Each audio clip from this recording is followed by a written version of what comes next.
मंगलम institute के YouTube channel पर आप सभी का स्वागत और अभिनंदन है। कैसे हो बच्चे? उम्मीद करते एकदम स्वस्थ होंगे और अच्छे होंगे।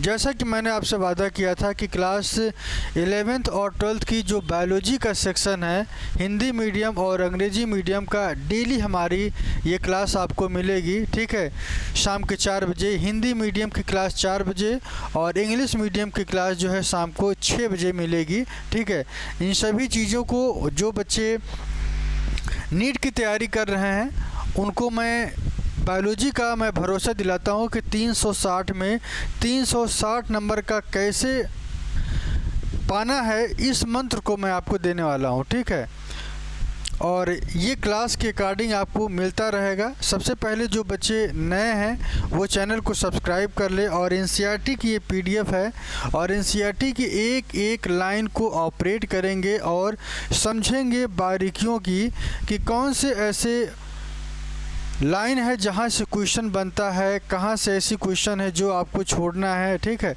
तो एनसीईआरटी एक ऐसा कनेक्शन, एक ऐसी बुक है जहाँ पे एक एक चीज़ आपको ध्यान रखिएगा, एक एक चीज़ को समझते हुए सीखना है।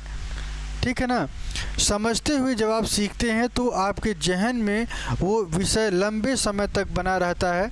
ठीक है, तो यही आज का मूल मंत्र है और यहाँ पे हम लोग समझेंगे कि इकाई 6 जनन ये चैप्टर है। यहाँ पे जनन से संबंधित 3 अध्याय हैं। पहला अध्याय पुष्पी पादपों में लैंगिक प्रजनन। दूसरा जो पॉइंट है अध्याय 2 में मानव जनन होगा। तीसरा जो है जनन का स्वास्थ्य, मतलब जनन को कैसे स्वस्थ रखा जाए, इसमें पढ़ेंगे। और मानव का ह्यूमन में जनन कैसे होता है और पौधों में लैंगिक जनन कैसे होता है। यही 3 चैप्टर हैं और इन्हीं 3 चैप्टर्स को हम लोग थोड़ा थोड़ा पढ़ेंगे। ध्यान रखिएगा, ये नहीं कि एक ही दिन में सारा लपेट के ख़त्म कर देंगे, नहीं। 3 दिन ये क्लासेस रहेंगी MWF में। मंडे,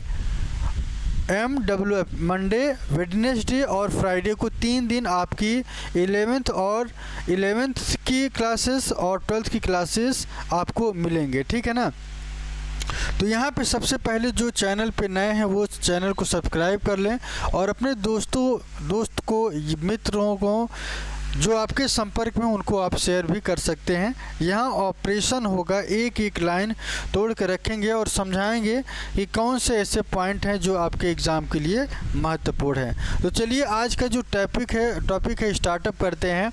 यहाँ पे पहली लाइन मैं आपको बता दूँ, एक एक लाइन पढ़ेंगे और फिर उसकी व्याख्या देखेंगे।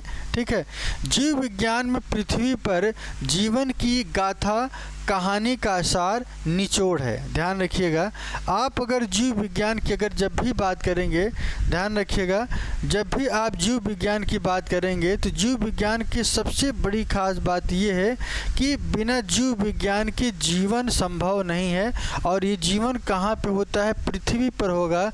पृथ्वी पर जीवन की गाथा किस तरीके से लिखी गई, यह केवल और केवल जीव विज्ञान ही से ही संभव था। ठीक है, तो क्योंकि जो भी चीज़ें हैं वो बायोलॉजी के ही दृष्टिकोण से अगर देखा जाए तो जीवन पृथ्वी पे जो उपस्थित है वो किस वजह से है? जीव विज्ञान की वजह से है, बायोलॉजी की वजह से है। बायो का मतलब भी होता है जीवन। बायो का मतलब क्या होता है? बायोलॉजी अगर हम कहेंगे तो बायोलॉजी का मतलब क्या होता है कि जब हम जीवन का अध्ययन पढ़ते हैं, ठीक है ना, जीव का अध्ययन पढ़ते हैं तो वही क्या होती है? बायोलॉजी होती है। तो एक एक लाइन को देखते हुए चलेंगे। तो यहाँ पे जीव विज्ञान पृथ्वी पर जीवन की गाथा कहानी का सार या निचोड़ है। यद्यपि बेस्ट जीवन का निश्चित रूप से अंत होता है। आप जानते हैं कि जो जीवन में आया है उनका जाना एकदम निश्चित है, जो आया है वो ज़रूर जाएगा। ठीक है, वहीं प्रजातियों की अगर हम बात करें तो वहाँ प्रजातियाँ लाखों वर्षों तक अस्तित्व में रहती हैं। कोई भी प्रजाति आप देखते हैं कि कोई विलुप्त नहीं होता है। कोई भी प्रजाति है जो लंबे समय से इस पृथ्वी पर है, अगर हम हैं, आप हैं, ठीक है ना, या जितने भी स्पीशीज़ हमको इस इन्वायरमेंट में दिखाई देती हैं, सभी के सभी प्रजातियां लाखों वर्षों से अस्तित्व में। इसका सबसे बड़ा रीज़न क्या है? जनन है। मैं आपको बता दूं कि इसके सबसे बड़ा जो है रीज़न क्या है? जनन है। आगे देखते हैं अगला पॉइंट, जब तक उन्हें प्राकृतिक अथवा मनोदभावी विलुप्ति के खतरे की आशंका नहीं होती है, जनन एक प्रकार से जीव संबंधी प्रक्रिया का रूप ले लेता है। जनन, आप ध्यान रखिए, बहुत ही इम्पोर्टेंट ये शब्द है जनन। जनन एक ऐसी प्रक्रिया होती है जिससे क्या होता है, एक नए संतान की उत्पत्ति होती है, उसे हम क्या कहते हैं, जनन कहते हैं। जनन के द्वारा ही जन्म होता है एक नए शिशु का, ठीक है, चाहे वो किसी भी प्रजाति का हो, जिसके बिना प्रजातियां लंबे समय तक जीवित नहीं रह सकती। ध्यान रखिएगा, अगर यह प्रक्रिया नहीं होगी तो यह प्रजाति ही विलुप्त हो जाएगी, समाप्त हो जाएगी, क्योंकि आगे की जनरेशन होगा नहीं, क्योंकि सबका लाइफ टाइम होता है, ठीक है ना। जैसे ह्यूमन की अब बात करें तो 100 साल होता है, उसी तरीके से सबकी लाइफ साइकिल एकदम क्लियर होती है। ये आगे हम चर्चा करेंगे कि किसका कितना लाइफ स्पान होता है। ये पहला चैप्टर था, वो हट चुका है, लेकिन जो महत्वपूर्ण पॉइंट है वो आपको देखते हुए चलना है। अगला आगे देखते हैं, प्रत्येक व्यष्टि लैंगिक अथवा अलैंगिक साधनों का प्रयोग करते हुए हम अपने पीछे अपनी संतान को छोड़ देते हैं, ठीक है। लैंगिक जनन की क्रियाविधि नए रूप भेद को विकसित करने में सहायक होती। ध्यान रखिएगा, नया जनन की क्रियाविधि जो है नए रूप भेद, मतलब जिस तरीके का उसके माता पिता होंगे, जैसे उसके गार्जियंस होंगे, ठीक उसी तरीके का वह बच्चा भी होगा। चाहे ह्यूमन की बात करें तो ह्यूमन का बच्चा ह्यूमन की तरह, गधे का बच्चा गधे की तरह होगा, ठीक है ना, हाथी का बच्चा हाथी की तरह होगा, घोड़े का बच्चा घोड़े की तरह होगा, चूहे का बच्चा चूहे, मतलब जो जिस प्रजाति का है वो उसी तरीके से होगा, यह जीव विज्ञान कहता है, ठीक है। और यहाँ पे आप देखेंगे सहायता होती है, अतः उत्तरजीविता लाभ की संभावनाएं भी बढ़ जाती हैं। यह इकाई पुष्पीय पादपों और मानव में होने वाली जनन प्रक्रिया का उनका संबंध उदाहरण सहित व्यापक रूप से समझाती भी है। ये समझाती है कि किस तरीके से चाहे प्लांट हो चाहे एनिमल हो, उन दोनों में जनन का कितना महत्व है, ठीक है ना। तो जनन, मानव जनन स्वस्थ और जनन के जीव विज्ञान को समझने और जनन संबंधी बीमारियों से किस प्रकार बचा जा सकता है, इसी को हमको आज पढ़ना है, ठीक है। ये 3 खंड हैं, इन्हीं 3 खंडों में हमको इसको पढ़ना है। तो एक छोटा सा कॉन्सेप्ट आज हम लोग पढ़ेंगे, शुरुआत कर रहे हैं क्लास 12 की, एकदम कमर कस लीजिए और शब्दों को एक एक समझते हुए चलना है। सबसे पहले मैं थोड़ा सा इनके बारे में बता दूं, ये हैं पंचानन माहेश्वरी हैं, ठीक है ना। पंचानन माहेश्वरी के बारे में आप जानते होंगे कि इनका चेहरा इस तरीके से दिखाई देता है, और ये इनका जन्म राजस्थान में हुआ था। कहाँ हुआ था? राजस्थान में हुआ था। कब हुआ था? 1904 में नवंबर के महीना में इनका जन्म हुआ था राजस्थान में, ठीक है ना। इन्होंने केवल भारतवर्ष में ही नहीं बल्कि समस्त विश्व के अत्यंत प्रतिष्ठित ख्याति प्राप्त वनस्पति रहे। मतलब ये एक ऐसे बॉटनिस्ट थे जो केवल भारत में ही नहीं बल्कि भारत के अलावा पूरे देश में सबसे अच्छे वनस्पतिक रहे या बॉटनिस्ट रहे। उच्च शिक्षा प्राप्त करने के उद्देश्य से ये इलाहाबाद भी आए थे, ठीक है ना। यहाँ से इन्होंने डॉक्टर ऑफ साइंस, पहले डॉक्टर ऑफ साइंस बीएससी इन्होंने किया था इलाहाबाद से, और इलाहाबाद से इन्होंने उपाधि प्राप्त की। कॉलेज के दिनों से ही वह अमेरिकन मिशनरी अध्यापक डब्ल्यू डिजियन से प्रेरणा लेकर इनके गुरु थे, और इन्होंने वनस्पति विज्ञान विशेषकर आकारिकी के अध्ययन में रुचि लेना शुरू किया। और इनके शिक्षक जो उनके गुरु थे अपने विचारों को इस प्रकार व्यक्त किया कि ये बहुत प्रभावित हो गए, और उन्होंने ये कहा कि यदि कोई हमारा शिक्षक या हमारा कोई छात्र जो है, कोई भी छात्र जो हमसे आगे निकल जाएगा तो हमको बड़ी खुशी होगी। तो इस बात का इन्होंने जिक्र करते हुए और उनकी बात को बड़ी गंभीरता से लिए, और फिर उन्हीं के जो है आदर्श में इन्होंने अपना काम आगे किया। कैसे बढ़ाए? अध्यापक ने इन शब्दों ने पंचानन को बहुत प्रोत्साहित किया, ठीक है। वह उनसे पूछ बैठे कि बदले में उनके क्या कर सकते हैं। तो उसके लिए इन्होंने ये कहा कि भ्रूण विज्ञान, ध्यान रखिएगा, जब भी पंचानन माहेश्वरी की बात आए तो भ्रूण विज्ञान के पहलुओं पर इन्होंने कार्य किया और वर्गीकी में भ्रूण वैज्ञानिक लक्षणों के उपयोग करके लोकप्रिय किया गया इनको। और इन्होंने दिल्ली विश्वविद्यालय में, ध्यान रखिएगा, बॉटनिस्ट वनस्पति विज्ञान का विभाग की स्थापना की थी। ये आपको याद रखना है, जानते रहना है, समझते रहना है, ठीक है। यह विभाग आज ऊतक संवर्धन और भ्रूण विज्ञान में अनुसंधान का एक महत्वपूर्ण अंग है, ये, ठीक है, केंद्र है। इन्होंने अपरिपक्व भ्रूण की कृत्रिम संवर्धन पर कार्य आरंभ करने की आवश्यकता पर भी बल दिया था, ठीक है। इन दिनों ऊतक संवर्धन एक कह सकते हैं टिश्यू कल्चर की प्रक्रिया होती है, उसको इस नाम से अब जाना जाता है, ठीक है ना। ने विज्ञान के इस क्षेत्र में ऐतिहासिक घटना का रूप ले लिया और सबसे महत्वपूर्ण जो इनका प्रयोग था वो क्या था? टेस्ट ट्यूब, जानते होंगे आप। टेस्ट ट्यूब में इन्होंने परख नली में इन्होंने क्या किया था? इन्होंने परख नली में निषेचन और अंतः अंडाशयी परागकण कर इनके इस कार्य के लिए विश्व भर में इनकी जय जयकार हुई थी। ध्यान रखिएगा, टेस्ट ट्यूब के अंतर्गत इन्होंने अपना प्रयोग किया और वहाँ पे इनको इसके लिए जय जयकार किया गया, क्योंकि इसके पहले कोई कर नहीं पाया था।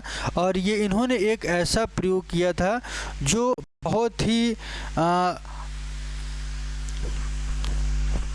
लाभकारी सिद्ध हुआ था। और इसके लिए उन्होंने royal society of London in FRS fellowship, Indian science academy तथा अन्य उत्कर्ष संस्थान ने इन्हें इस कार्य के लिए सम्मानित भी किया था, ठीक है ना। इसको जान लीजिए, एक मोटा मोटी आपको पता होना चाहिए, ठीक है ना। इन्होंने सामान्य शिक्षा को प्रोत्साहित किया और स्कूली शिक्षा के क्षेत्र में सहयोग भी इन्होंने प्रदान किए। सबसे खास बात जो आप बुक पढ़ रहे हैं, NCERT ने वर्ष 1964 में हायर सेकेंडरी स्कूल के लिए, ध्यान दीजिएगा, जीव विज्ञान की पहली पुस्तक इन्हीं के नेतृत्व में प्रकाशित की गई। ये बहुत महत्वपूर्ण है कि पूछा जा सकता है, कोई भी पूछ सकता है कि सर ये बताइए कि बायोलॉजी का जो जीव विज्ञान का सबसे पहले किसके नेतृत्व में हायर सेकेंडरी स्कूल के लिए रखा गया था? तो यही साहब हैं, इनका नाम और इनका चेहरा आप एकदम देख लीजिए, ठीक है। इनका जीवन वर्ष कितना था? 1904 से लेके 1966। कल मैंने 11th की क्लास पढ़ाई थी, वहाँ पे मैंने आपको बताया था पहला यूनिट, ठीक है ना, वहाँ पे मैंने आपको डिटेल में समझाया था, तो उसको आप देख लीजिएगा। जो 11th के बच्चे हैं और जो 12th के हैं उनका ये क्लास जारी है। यहाँ पे अध्याय 1 की बात करें तो पुष्पी पादपों में लैंगिक जनन कैसे होता है? ध्यान रखिएगा, प्लांट में पुष्पी पादप मतलब प्लांटों में जो फ्लावर है, फ्लावर के माध्यम से लैंगिक जनन कैसे होता है? क्योंकि जो मेन कंटेंट होता है, जो मेन कैरेक्टर है प्लांट का जो अंदर फ्लावर पाए जाते हैं जिससे हम पुष्प कहते हैं।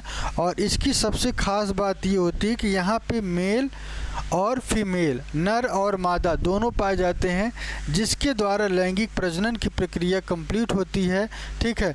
लैंगिक प्रजनन की प्रक्रिया जब कंप्लीट होती है, कंप्लीट होने के बाद ये क्या बनता है? फ्लावर से फ्रूट, फ्रूट से सीड और एक नए पौधे का जन्म लेता है। तो कहीं ना कहीं बहुत बड़ा रोल होता है, खासकर अगर हम प्लांट की बात करें तो प्लांट में पुष्प का बहुत बड़ा रोल है, क्योंकि मेल और फीमेल जो रिप्रोडक्टिव जो जनन अंग पाए जाते हैं इसी में पाया जाता है। मेल को एंड्रोसियम जायांग कहते हैं और फीमेल को गाइनोसियम कहते हैं, ठीक है। इसको आपको ध्यान रखना है, एक एक चीज़ समझाएंगे। और यहाँ पे सबसे पहली बात मैं आपको बता दूँ कि यहाँ पे पुष्प की थोड़ी सी चर्चा कर लेते हैं। पुष्प की अगर हम चर्चा करें तो पुष्प हमारे लिए कितना महत्वपूर्ण होता है। पुष्प हमारे लिए कोई भी काम आप करने जा रहे हैं, ठीक है, आप पूजा करते हैं तो भी पुष्प की ज़रूरत पड़ती है, ठीक है। शादी ब्याह में भी बहुत ज़रूरत पड़ती है, या कोई किसी का डेथ होता या हो जाता है तब, या कभी किसी को देने का काम भी करते हैं, जैसे प्रेम का प्रतीक भी इसे कहा जाता है। और पुष्प भी अलग अलग तरीके के होते हैं, सबकी अपनी लाइफ होती है, ठीक है ना, सबकी अपनी खुशबू होती है, सबकी अपनी कलर होती है, लेकिन सब जितने भी स्पीसीज़ हैं सभी फ्लावर में पाए जाते हैं, सभी प्रजातियों में फ्लावर पाए जाते हैं। और बहुत बड़ा रोल होता है अगर इनका जो लाइफ है अगर आज के समय में भी स्टेबल है तो इसका सबसे जो बड़ा कारण है आवृतबीजी पौधे हैं। यहाँ पे हम लोग जो पढ़ने वाले हैं मैं आपको बता दूं कि यहाँ पे एक बार देख लीजिएगा। पुष्प में आवृत बीजों का एक आकर्षक अंग है। निषेचन, पूर्व संरचना एवं घटनाएं ये पढ़ना है। दोहरा निषेचन पढ़ना है, डबल फर्टिलाइजेशन। निषेचन, पश्च संरचनाएं एवं घटनाएं, असंगत जनन और बहुभ्रूणता इसे कहा जाता है। ठीक है, तो यहाँ पे आज हम लोग देखने वाले हैं कि पुष्पी पादपों में लैंगिक जनन कैसे, एक एक लाइन पढ़ते हुए आगे की तरफ बढ़ेंगे और समझेंगे कि कौन से ऐसे पॉइंट हैं जो एग्ज़ाम के लिए महत्वपूर्ण है। चलिए देखते हैं। क्या हम भाग्यशाली नहीं हैं? देखिएगा, क्या हम भाग्यशाली नहीं हैं कि पादप लैंगिक प्रजनक हैं? ठीक है ना। असंख्य प्रकार के पुष्प जिन्हें हम आनंद से टकटकी लगाकर देखते हैं, सूंघते हैं और इनकी महक से हम मदहोश हो जाते हैं। ये देखिए फूल का ही करैक्टर है।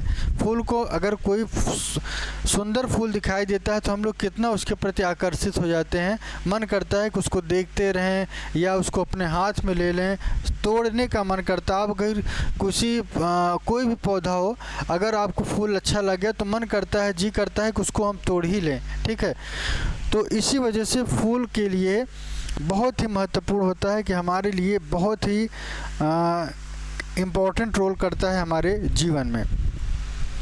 और उनके भरपूर रंग आदि सभी बातें उसके लैंगिक प्रजनन में सहायक होती हैं। पुष्प का अस्तित्व मात्र हमारे उपयोग के लिए नहीं बल्कि सभी पुष्प पादक लैंगिक प्रजनन प्रदर्शित करते हैं। सभी के सभी जितने भी पुष्प हैं वो हमको सुंदर तो लगते ही हैं, ठीक है, हम उसका उपयोग तो करते ही हैं, साथ साथ इसको भी ध्यान में रखना है कि ये पुष्पी पादक, अगर ये प्लांट का ये पुष्प न हो, ये फ्लावर न हो तो शायद इनकी पीढ़ी ही समाप्त हो जाए। प्रदर्शित करते हैं पुष्प क्रमों, पुष्पों और तथा पुष्पी अंगों की संरचना की विविधता पर एक दृष्टि डालें तो वे अनुकूलन की एक व्यापक परिधि को दर्शाते हैं ताकि लैंगिक जनन का अंतिम जो उत्पाद है वो हो सके। ठीक है, चलिए इसको थोड़ा सा ऊपर कर लेते हैं ताकि आपका कोई भी कंफ्यूजन, एक भी लाइन आप पर छूटेगा नहीं। ठीक है, चलिए देखते हैं क्या खास बातें हैं। यहाँ पे आप देखेंगे कि पुष्प क्रमों, आप देखते हैं कि पुष्प क्रमों, पुष्प तथा पुष्पी अंगों की संरचना की विविधता पर एक दृष्टि डालें तो वे अनुकूलन की व्यापक परिधि को दर्शाते हैं ताकि लैंगिक जनन का अंतिम उत्पाद फल और बीज की रचना सुनिश्चित हो सके। ध्यान रखिएगा।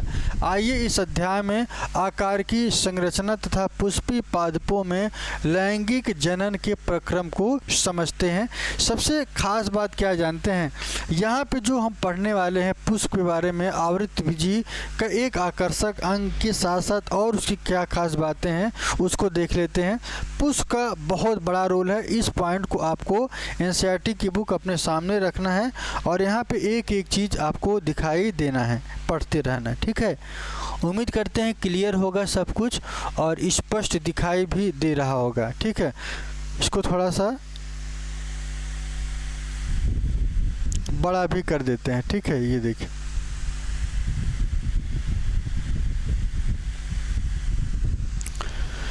पहली लाइन पढ़ते हैं कि प्राचीन काल से पुष्पों के साथ मानव का एक निकटस्थ संबंध रहा है। मानव के लिए पुष्प सौंदर्य का विषयक है और आभूषण के लिए भी इसका प्रयोग किया जाता है। सामाजिक, धार्मिक, सांस्कृतिक महत्व की वस्तु रही है। ठीक है, ये मैंने आपको पहले बता दिया हूँ। ये मानव द्वारा प्रेम, अनुराग, प्रसन्नता, विषाद, शोक आदि की अभिव्यक्ति को भी प्रदर्शित करता है। कहने का तात्पर्य यह है कि मानव जो होता है, मानव के द्वारा प्रेम के लिए, अनुराग के लिए, प्रसन्नता के लिए, विषाद या शोक, कोई कोई भी इसमें कोई भी काम हो तो वहाँ पे इसका यूज बराबर हम लोग करते हैं, ठीक है ना। अभिव्यक्ति को प्रदर्शित करने के प्रतीक रहे हैं। कम से कम ऐसे 5 पुष्पों की सूची बनाएं जिनका आभूषणात्मक श्रृंगारिक महत्व हो और उन्हें घर, ध्यान दीजिएगा,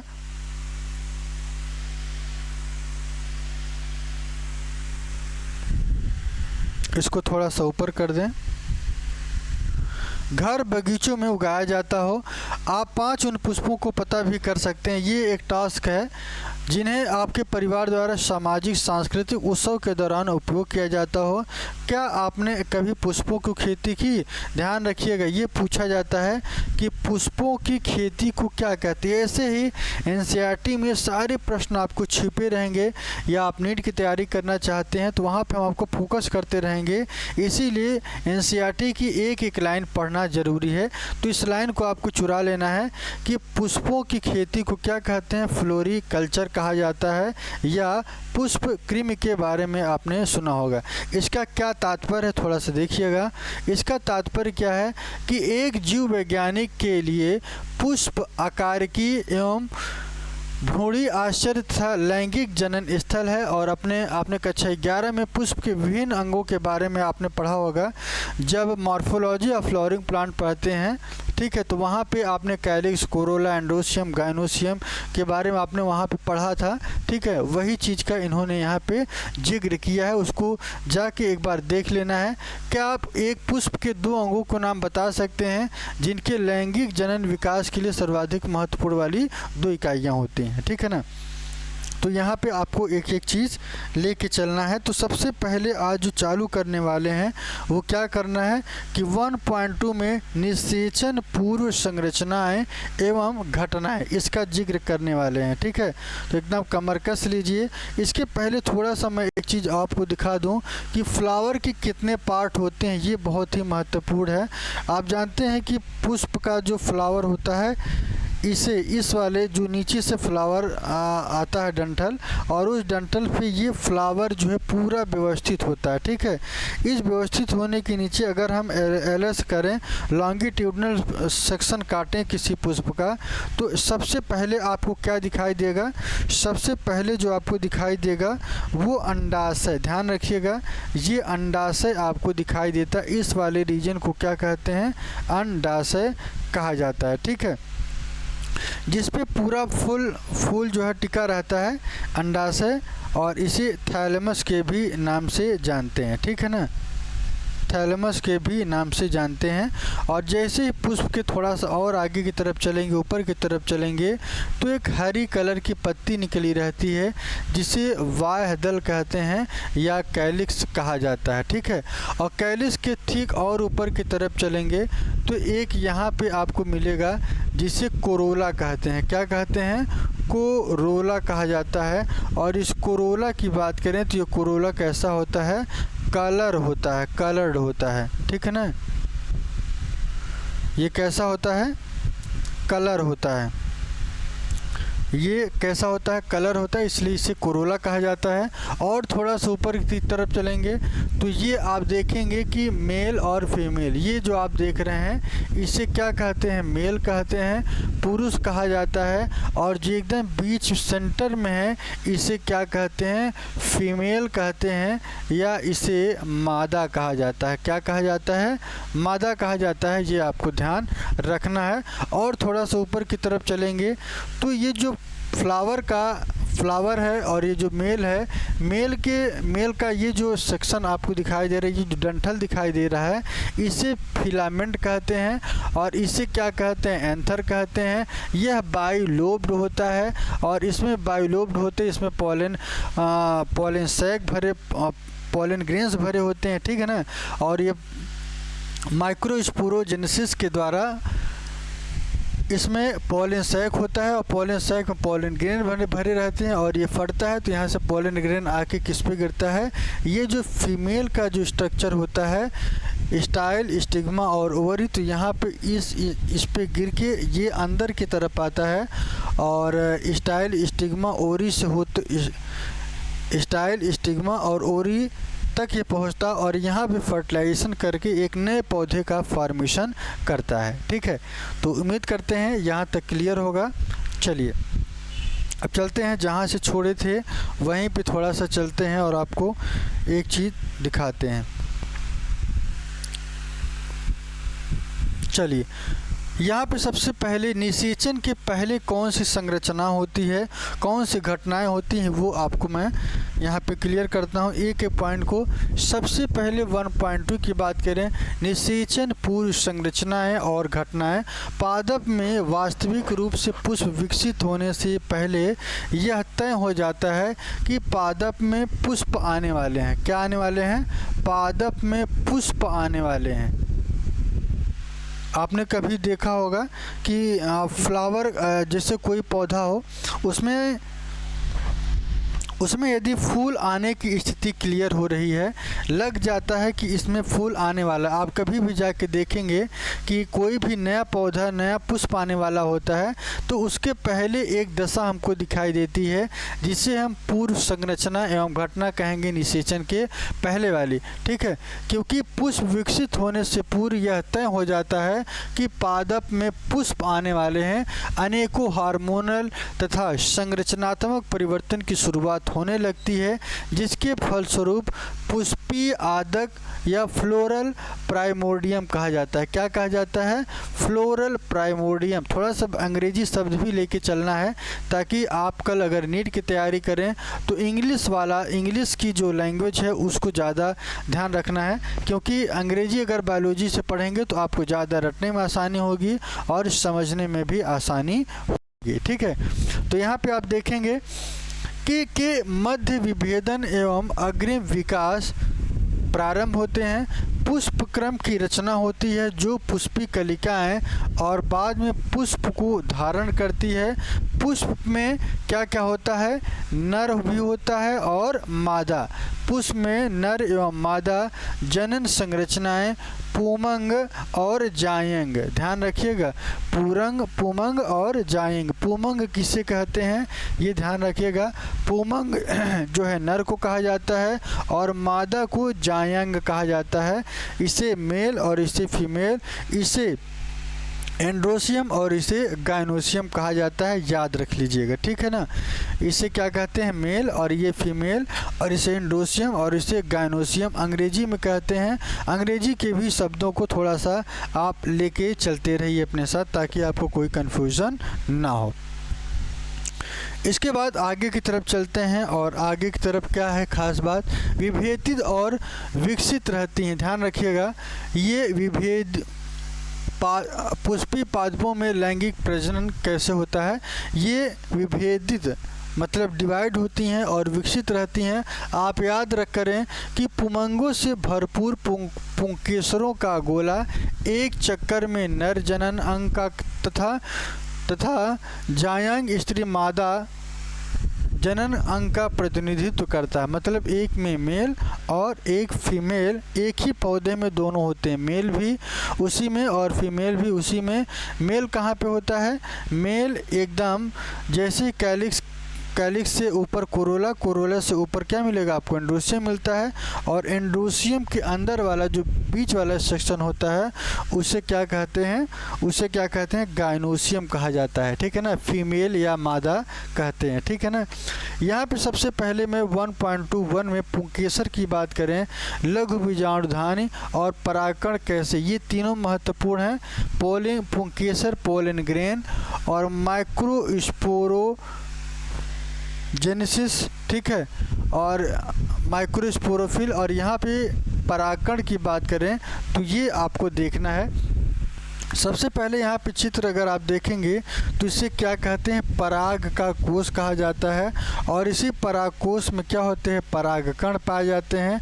और इस परागकण जब ये बन जाता है तो यहाँ पे लाइन ऑफ डिस्टेंस करते हैं, ये यहाँ से फटते हैं और पॉलन ग्रेन बाहर की तरफ आते हैं और फीमेल की तरफ जाते हैं। कहाँ जाते हैं? फीमेल की तरफ जाते हैं। एक विशिष्ट प्रारूपी पुंकेसर दो भागों में विभक्त रहता है।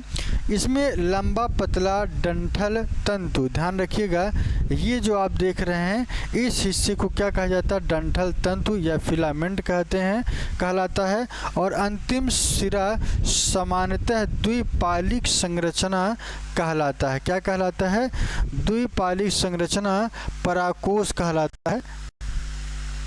ये जो ऊपर वाली संरचना देख रहे हैं यह द्विपालिक मतलब यह दो भागों में डिवाइड होता है, ठीक है, इसी वजह से इसे क्या कहते हैं, द्विपालिक संरचना पराकोष कहलाता है। तथा तंतु की समीपस्थ छोर के पुष्पासन या पुष्पदल से यह जुड़ा रहता है। ध्यान रखिएगा, यह फ्लावर से ही अटैच रहेगा। और ये पुंकेसर की संख्या और इनकी लंबाई विभिन्न प्रजाति के पुष्पों में ये अलग अलग होती है। अगर आप 10 पुष्प प्रत्येक अलग अलग प्रजाति के लेंगे तो उसमें जितने भी पुंकेसर होंगे सबकी संरचना अलग होगी, कोई छोटा होगा कोई बड़ा होगा, ये डिपेंड करता है कि प्लांट का नेचर कैसा है, ठीक है। चलिए आगे की तरफ चलते हैं, एक स्लाइड पर रखें और आप देखेंगे कि इनके आकार में बहुत भिन्नता होती है। क्या होती है, इनकी जो संरचना होती है बहुत ही यहाँ पे इनको भिन्नता देखने को मिलेगी जो प्रकृति में विद्यमान है।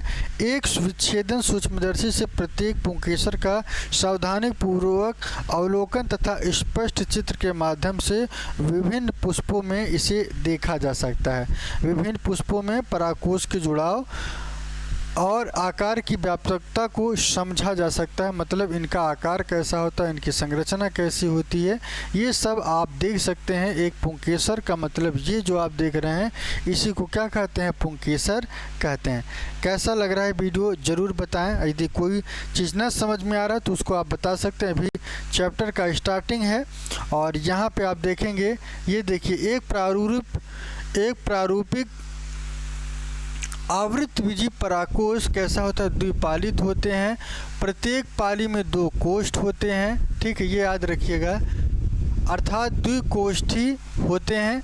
और प्रायः एक अनुलंब खांच प्रवारक जिससे कोष्ठ को अलग करते हुए लंबवत गुजरता है।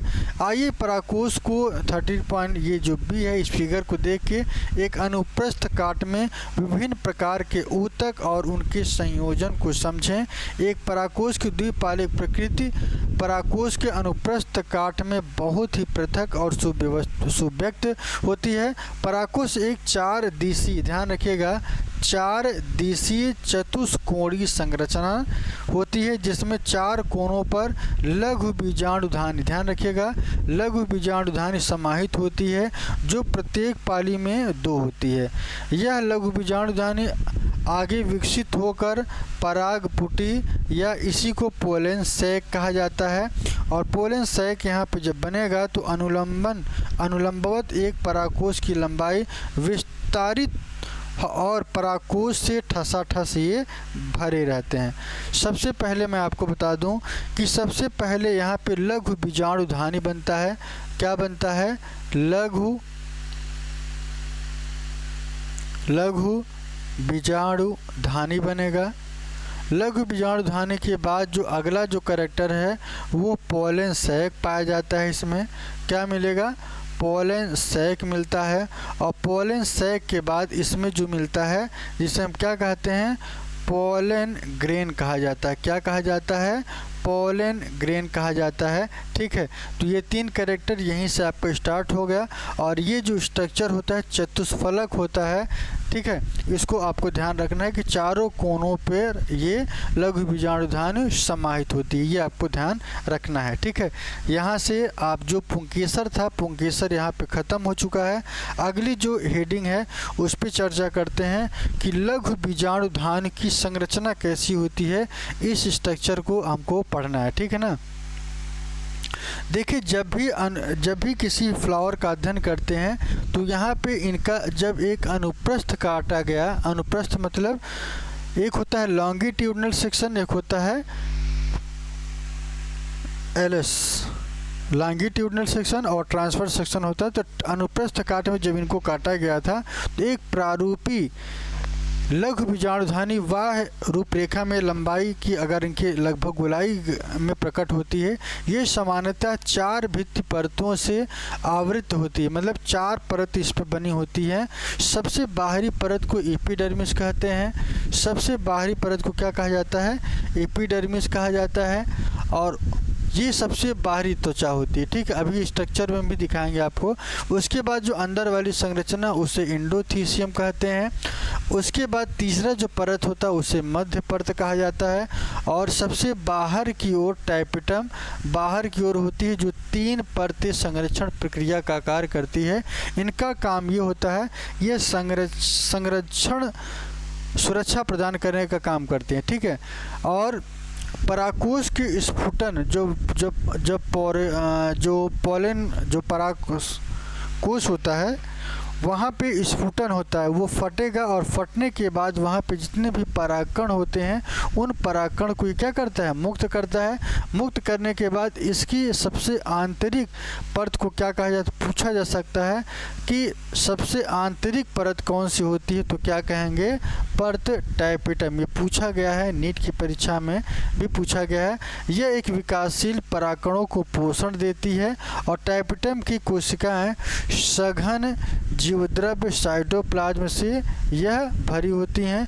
और सामान्यतः ध्यान रखिएगा, सामान्यतः 1 से अधिक, ये जो कैरेक्टर आप देख रहे हैं सामान्यतः 1 से अधिक, अभी हम आपको फिगर दिखा दें, थोड़ा सा रुक जाइए।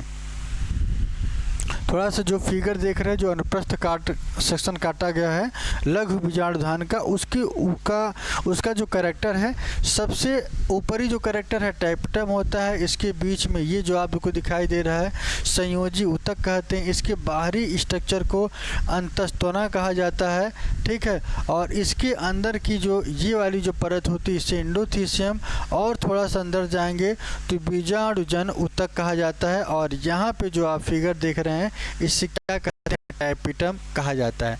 और इसी का जब हम टीएस काट के यहाँ पे देखेंगे तो सबसे जो बाहरी परत है उसे हम क्या कहते हैं? एपिडर्मिस कहेंगे। फिर अंतस्थिसियम, फिर मध्य परत और लघु बीजाणु की मात्र कोशिका, और अंतिम जो नीचे पाया जाता है यहाँ पे आप देखेंगे इसे टाइपिटम कहते हैं, ठीक है। ये आप देखेंगे। और थोड़ा सा और अंदर की तरफ चलें तो यहाँ पे आप जब देखेंगे तो इनका जो बाहरी संरचना है कुछ इस तरीके से आपको दिखाई देगा। ये देखिए, ये जो आपस जो देख रहे हैं लघु बीजाणुधानी में, यहाँ पे परागकण पाए जाते हैं। क्या पाए जाते हैं? परागकण पाए जाते हैं।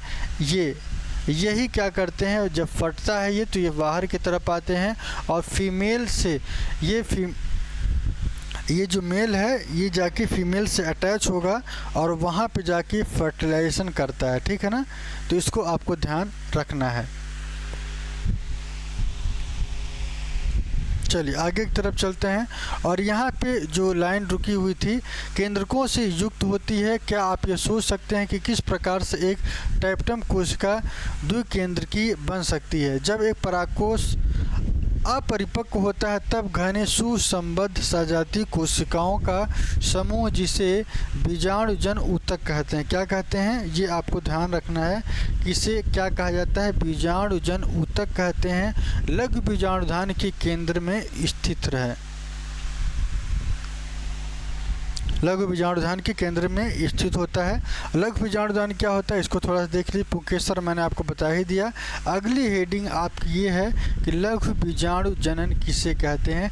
जैसे जैसे परागकोश विकसित होता है बीजाणु जनन ऊतकों की कोशिकाएं अर्धसूत्री विभाजन द्वारा सूक्ष्म बीजाणु चतुष्टय बनाती हैं। और चतुष्टय कोशिकाओं की सूत्र गुणता क्या होगी इसको थोड़ा सा देखना है, ठीक है। यहाँ पे थोड़ा सा इसको मैं रोक के ऊपर कर देता हूँ ताकि आपको सब कुछ क्लियर दिखे, ठीक है। अभी आपको थोड़ा सा बोरिंग लग रहा होगा लेकिन यहाँ पे मैं आपको बता दूँ कि एक एक पॉइंट्स को एनसीईआरटी की एक एक लाइन इसलिए पढ़ना ज़रूरी है क्योंकि बहुत ही महत्वपूर्ण है। यहाँ से एक क्वेश्चन आपको बन सकता है। जैसे कि बीजाणु जनन ऊतक की प्रत्येक कोशिका एक लघु बीजाणु चतुष्टय की वृद्धि करने में सक्षम होती है। प्रत्येक कोशिका एक सक्षम पराग मात्र कोशिका होती है, ठीक है। और पराग मात्र कोशिका से अर्धसूत्री विभाजन के द्वारा, ध्यान रखिएगा कि जो मदर सेल्स होती हैं वहाँ पे क्या होता है, अर्धसूत्री विभाजन होता है, जिससे क्या बनते हैं, लघु बीजाणु के निर्माण की प्रक्रिया को लघु बीजाणु धानी कहते हैं।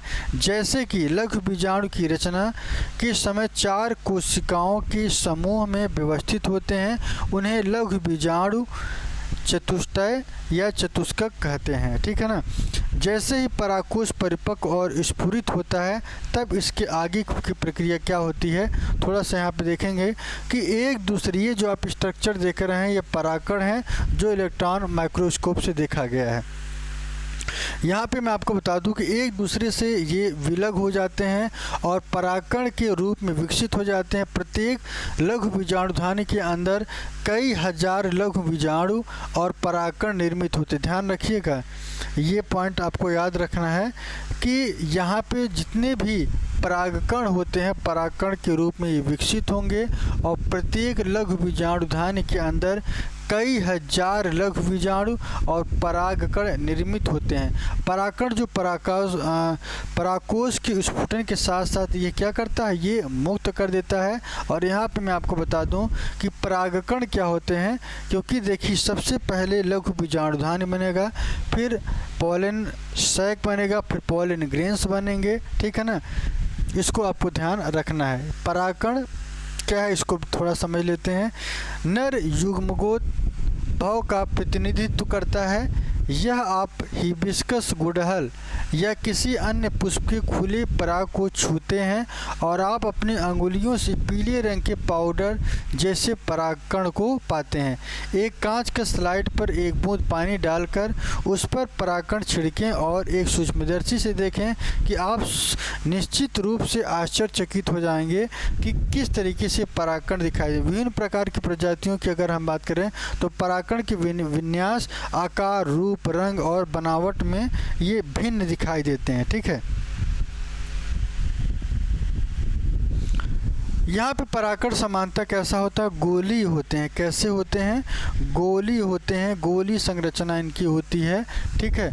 और व्यास लगभग 25 से 50 माइक्रोमीटर का होता है। इनमें सुस्पष्ट रूप से 2 परतों वाली भित्ति और कठोर बाहरी भित्ति की वाह्यचोल, जो बाहरी परत होती है उसे वाह्यचोल कहते हैं, और जो कि स्पोरोलिन से बनी होती है। बहुत ही महत्वपूर्ण है, पूछा जाता है कि परागकण का जो बाहरी स्ट्रक्चर है वो किसका बना होता है, तो स्पोरोपोलिनिन का बना होता है, जो सर्वाधिक ज्ञात प्रतिरोधक कार्बनिक सामग्री है और उच्च ताप तथा सुदृढ़ अम्लों और क्षारों के समूह टिक सकती है।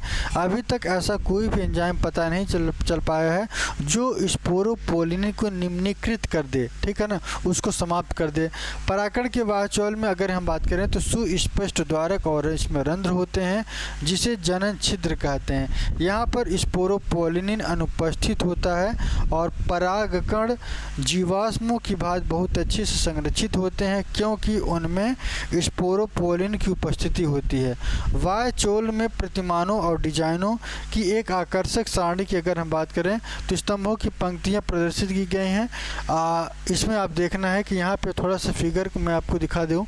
ये देखिएगा, ये जो स्ट्रक्चर है आपको दिखाई दे रहा है, ये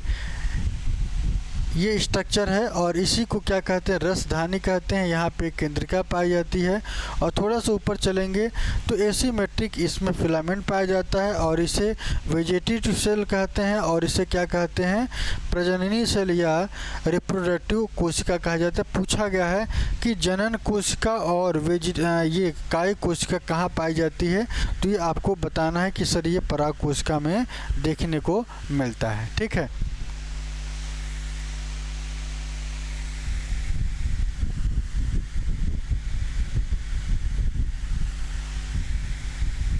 इसको थोड़ा सा ऊपर कर देते हैं और यहाँ पे समझते हैं, ठीक है। चलिए आगे की तरफ देखते हैं।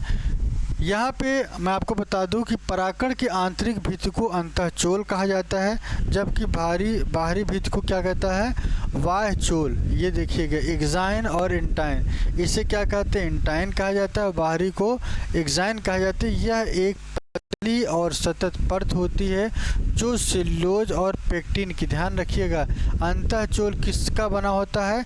सेल्यूलोज और पेक्टिन का बना होता है, जबकि बाह्य चोल किसका बना होता है? स्पोरोपोलिन का बना होता है। ये आपको ध्यान रखना। परागकण का जीवद्रव्य साइटोप्लाज्म एक प्लाज्मा भित्ति से आवृत होता है। जब पराग परिपक्व होता है तब उसमें 2 कोशिकाएं पाई जाती हैं, ठीक है। एक होती है कायिक कोशिका, यहाँ पे बड़ी होगी, जबकि प्रचुर खाद्य भंडार एवं एक विशाल अनियमित आकृति का केंद्रक होता है। जबकि जनन कोशिका की बात करें तो यह छोटी होती है। ध्यान रखिएगा, 2 तरीके के सेल होते हैं, एक कायिक कोशिका होती है, एक जनन कोशिका। कायिक कोशिका बड़ी होती है जबकि जनन कोशिका छोटी होती है। और यहाँ बता दूं कि कायिक कोशिका के जो जीव होते हैं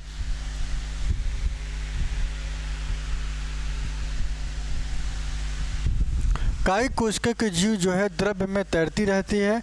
यह तर्क आकृति घने जीव द्रव्य और एक केंद्रक वाला होता है। कैसा होता है? यह एक केंद्रक वाला होता है, ये आपको ध्यान रखना है। 60% से अधिक आवृतबीजी पादप के जो परागकण है इस कोशीय चरण में झड़ते हैं और ये संगलित होते हैं। शेष प्रजातियों में जनन कोशिका की समसूत्री विभाजन द्वारा विभक्त होकर परागकण के झड़ने से पहले 3 चरणीय और 2 चरणीय युग्मकों को बनाते हैं। अनेक प्रजाति के परागकण कुछ लोगों में गंभीर एलर्जी, श्वसनी वेदना पैदा करती हैं, जो कभी कभी चिरकालिक श्वसन विकार, दमा, श्वसनी शोध आदि के रूप में ये विकसित हो जाती है। ये देखिए एक एक लाइन है जहाँ से इम्पोर्टेंट है, केवल वही आपको लेना है, सब कुछ आपको नहीं याद करना है। जो क्वेश्चंस बनेगा वो जैसे इंटाइन हो गया, एक्साइन होगा, बाह्य चोल, अंतःचोल क्या होता है और एंडोसियम गाइनोसियम की कितने परतें पाई जाती हैं, ये आपको बताना है। कहाँ से कौन सा कैरेक्टर चेंज हो रहा है यही आपको जानना है। बाकी और भी जो चीज़ें हैं उसको आपको नहीं कवर करना है, ठीक है। में विकसित हो जाती हैं। यह बताया जा सकता है कि भारत में आयातित गेहूं के साथ आने वाली गाजर घास या पार्थेनियम की उपस्थिति, ध्यान रखिएगा, पार्थेनियम की उपस्थिति सर्वव्यापक हो गई, जो परागकण का एलर्जी का कारक है। पूछा जा सकता है कि पार्थेनियम का क्या उपयोग है, तो पार्थेनियम की उपस्थिति सर्वव्यापक हो गई है जो परागकण के लिए एलर्जी का कारक है। परागकण पोषणों से भरपूर होते हैं। हाल के वर्षों में आहार संपूरक के रूप में इन्हें गोलियों या टैबलेट के रूप में लेने का प्रचलन भी बढ़ा है। पश्चिमी देशों में भारी मात्रा की अगर हम बात करें तो पश्चिमी देशों में इनका कैसे यूज होता है? पश्चिमी देशों में अगर हम इनकी बात करें तो पश्चिमी देशों में भारी मात्रा में पराग उत्पाद गोली और सिरप के रूप में बाज़ारों में उपलब्ध हैं। पराग खपत का यह दावा है कि खिलाड़ियों और अश्वधावक जो दौड़ने वाले हैं अगर उनको ये खिला दिया जाए, जैसे जो एथलीट्स वगैरह होते हैं जो दौड़ने वाले होते हैं उनको अगर ये पोलन ग्रेन्स खिला दिया जाए तो क्या होंगे, टैबलेट खिला दिया जाए तो बड़ी तेज़ी से उनकी जो स्पीड होती है, जो उनकी चाल होती है उसमें थोड़ी सी वृद्धि हो जाएगी, ठीक है। यहाँ पे आप देखेंगे जो स्ट्रक्चर से गुड़हल का विच्छेदित पुष्प में स्त्री केसर का प्रदर्शन, जो फीमेल रिप्रोडक्टिव ऑर्गन होता है उसकी हम बात करें, इसको हम 3 नामों से जानते हैं। एक होता है स्टिग्मा, स्टाइल और ओवरी। इसे क्या कहते हैं? स्टिग्मा, इसे स्टिग्मा कहा जाता है। इसे क्या कहते हैं? स्टाइल कहते हैं। और जो नीचे वाला रीजन है इसे ओवरी कहा जाता है, ठीक है। तो युक्ता डंपी भी के भी नाम से इसको जानते हैं। सबसे पहले मैं आपको बता दूं कि हाइलम इसे कहा जाता है जहां से वाटर की एंट्री होती है।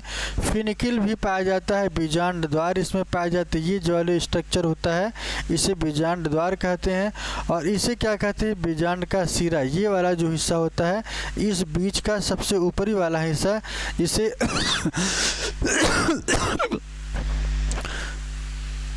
बीजांडद्वारी सिरा कहा जाता है। और ये जो स्ट्रक्चर है बाह्य आवरण, और इसे क्या कहते हैं? अंतः आवरण। इसे बीजांडकाय और इसे भ्रूणपोष कहते हैं, जिसे कैलेजल सिरा या विभागीय सिरा भी कहते हैं, ठीक है।